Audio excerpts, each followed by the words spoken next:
అయింది, అటు నుంచి మళ్ళీ ఇటు వస్తున్నారు. ఏ విధంగా చూడవచ్చు అంటే ఈ వలసలు దేనికి సంకేతం అనుకోవచ్చు? రాజకీయాల్లో నేరపూరితంతో కావడంతో పాటు డబ్బు ధన ప్రభావం అనేటువంటిది ఇవాళ రాజకీయాల్లో ప్రధానమైనటువంటి పాత్ర పోషిస్తాం. అందుకని ధనపు మూటలు వేసుకున్నటువంటి పారాచూట్ బ్యాచ్ ఎక్కడ అధికారం వస్తుంది, ఎక్కడ గెలవడానికి అవకాశం ఉందంటే ఆ పార్టీ వైపు దిగిపోవడం అనేటువంటిది మనం ఇటీవల కాలంలో బాగా పెరిగింది. 2 తెలుగు రాష్ట్రాల్లో కూడా ఈ పరిణామాన్ని మనం ప్రధాన పార్టీలన్నింటిలో కూడా మనం చూస్తున్నాం.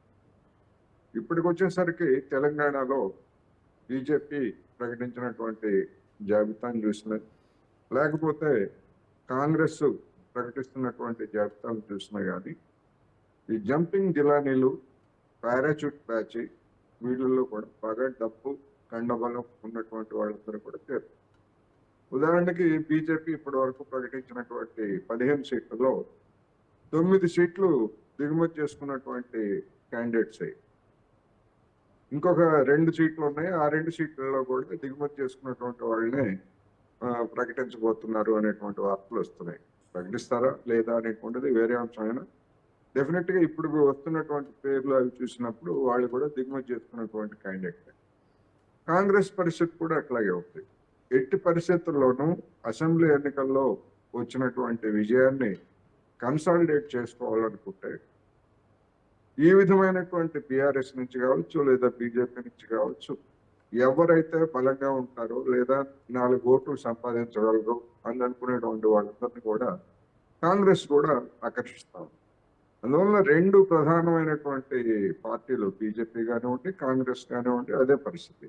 ఇక బీఆర్ఎస్కి వచ్చేసరికి బీఆర్ఎస్కి అటు కేంద్రంలోనూ ఇటు రాష్ట్రంలోనూ అధికారం ఉండదు అనుకున్న తర్వాత ఆ క్యాంపు ఖాళీ అవుతా ఉందనేటువంటిది మనం చూస్తున్నాం రోజు. రేపు నామినేషన్లు దాఖలయ్యే నాటికి లేదా ఎన్నికలు జరిగేటువంటి నాటికి ఇంకా ఎంతమంది ఎమ్మెల్యేలు లేదా ఎమ్మెల్సీలు, మిగిలినటువంటి ఇతర స్థానిక సంస్థల్లో ఉన్నటువంటి ప్రజాప్రతినిధులు కాంగ్రెస్ వైపు వస్తారా, లేకపోతే కొంతమంది బీజేపీ వైపు వెళ్తారా అనేటువంటి మనం చూడాల్సింది తప్ప వెళ్ళటం అయితే ఖాయంగా కనిపిస్తుంది. ఎందుకు అంటే ఇంకా ఇక్కడ మళ్ళీ 5 ఏళ్ల వరకు బీఆర్ఎస్ కి అధికారం లేదు. దీనిలో ఉంటే మన చేతి చమురు వదలటం తప్ప మనకు అదనంగా వచ్చేది ఏమి లేదు అనేటువంటిది ఇప్పటికే అర్థమైంది. అందుకని గతంలో చేరినటువంటి వాళ్ళు కూడా ఇదే రాజకీయాల బిజినెస్ కోసమే చేరారు. ఆ బిజినెస్ అయిపోయిన తర్వాత ఎక్కడ బిజినెస్ ఉంటే అక్కడ మళ్ళీ చేరుతున్నారు అనేటువంటిది మనం చెప్పుకోవచ్చు. రైట్.